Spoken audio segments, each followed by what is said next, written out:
Well, that depends, does it not? What does she seem to be?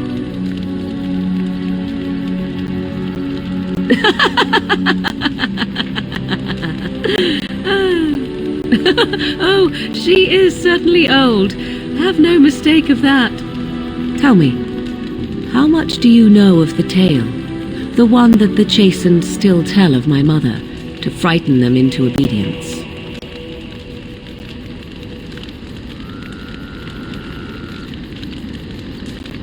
No doubt such a tale has mutated much over time and telling. I can relay what Flemeth once told me herself, and you can decide whether or not 'tis the truth, if you desire. As the tale is sung by the bards, there was a time when Flemeth was young and beautiful, a fair lass in a land of barbarian men, the desire of any who saw her.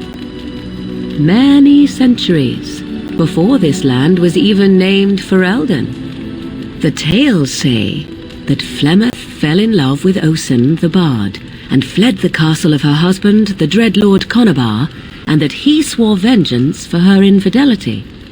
In truth, my mother claims that 'twas Osen who was her husband, and Conobar the jealous lord who looked on from afar. Lord Conobar approached young Osen and offered him wealth and power in exchange for his lovely wife, and Osen agreed. The life of a bard is a poor one, and love fades in the wake of hunger. 'Twas Flemeth who suggested the arrangement. All would have been well had Lord Conobar kept his end of the bargain. But he was a foul man who bargained with coin he did not possess.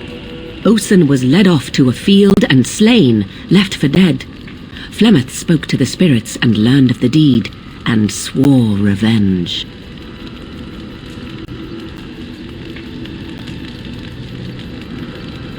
Spirits first, and 'twas they who slew Conobar. Flemeth did not turn to the demon until much later. Lord Conobar's allies chased Flemeth, you see, chased her to the wilds, and there she hid.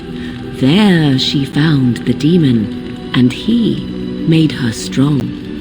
The legends all speak of the great hero Cormac, he who defeated Flemeth and her great army when she invaded the lowlands centuries later. All lies. You would be surprised at how little my mother cares for what I or others think of her past. The truth of the matter is that there was never an invasion. As Flemeth tells it, the Chastened never raised an army under her banner, and she never fought with any warrior named Cormac.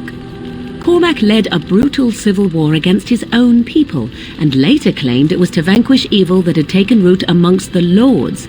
Thus, he was hailed a hero. Flemeth was only attached to the legend much later. Perhaps 'twas due to the great war with the Chastened that eventually came, but Mother claims not to know how it began. How often is this usually? Always? If not always, then when is it not true? There are more things in this world and the next than you or I could ever hope to understand. What Flemeth became is a mystery, I suspect, even to her.